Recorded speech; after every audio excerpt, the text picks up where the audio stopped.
はい、こんにちは。MD ジャックです。愛です。耳の妖精、ミミです。はい、今回は、KZ とエンジェルイヤーズオーディオのコラボモデル、ライブライックスです。ライブラにはすでにハイレゾリューションとバランスドバージョンがあるのは知ってるかな？このチャンネルで過去にレビューしているので、詳細はそちらを参考にしてもらえると嬉しいな。概要欄にリンク貼っとくよ。今回は過去2モデルと何が違うのかってことだけにフォーカスするんで、短めの動画になるよ。そっか、そうだよね。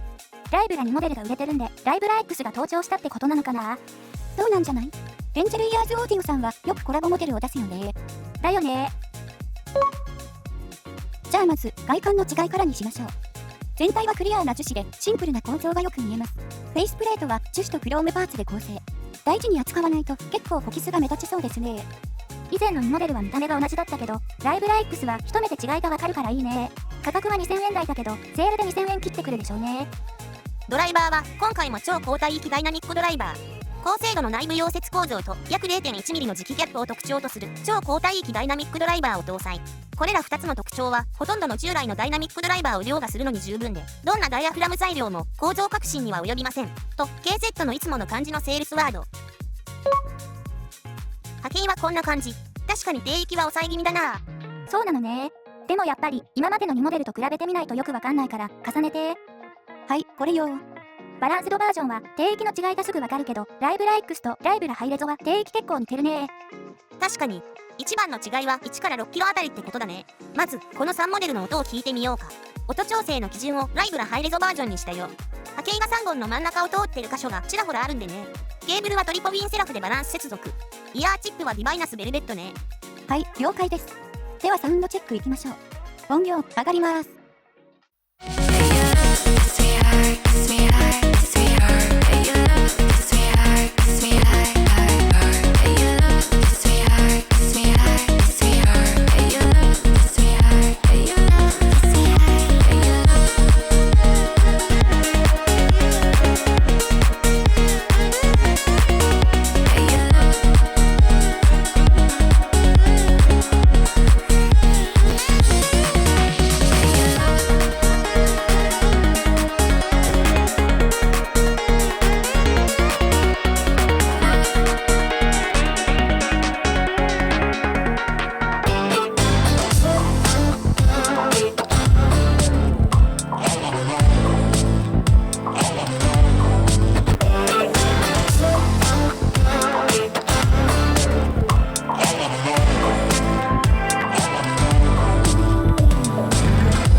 はい、サウンドチェックでした。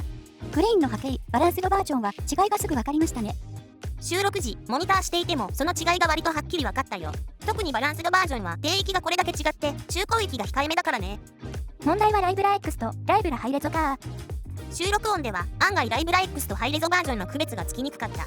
1から3キロにかけてはライブラ X が目立ち、4から6キロにかけてはハイレゾバージョンが目立ってる。なのでいろんな曲を実機で聞くと結構違いがわかるんだけど、2分ちょっとの短い時間での収録音だと分かりづらかったね。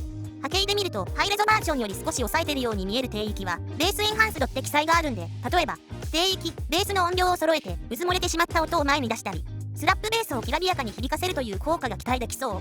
そして中高域はボーカルを聴きやすくしたってことらしく、実機での聴き比べでは確かにそういう印象で、バックのサウンドに比べボーカルが前に出てくる感じで、この波形比較を見ながら聴いてみて、ああなるほどと思ったわ。ライブラ X はボーカルにスポットを当てているっていうのはさっきも触れたけど、1から3キロが一番出るチューニングになってるんで納得。他の色々なモデルの波形でも2から3キロ近辺にピークのあるモデルではボーカルやメロディーが前に出やすいっていうのは皆さんも把握していると思う。さらに低域も若干絞ってる感じだから、より中高域が聴きやすくなる。ハイレゾバージョンのチューニングでも十分な気はするんだけど、ライブラ X はさらにチューニングを突き詰めてきたんだね。2000円台という価格帯で結構緻密なことやってきたなぁという印象。カラッとして聴きやすかったね。ということは、ハイレゾバージョンも気に入ってるけど、ライブラ X の雰囲気も聞いてみたいっていう人におすすめってことですね。私みたいに歌物聞く人には特にね。そうだね。いいと思うよ。はい。なんとなくまとまったところで、今回は 1DD のリーズナブルな価格の KZ ライブラ X のレビューでした。ではまた次の動画で。ご視聴ありがとうございました。MD ジャックチャンネルはイヤホンレビューを音と波形た言葉で表現します。チャンネル登録お願いします。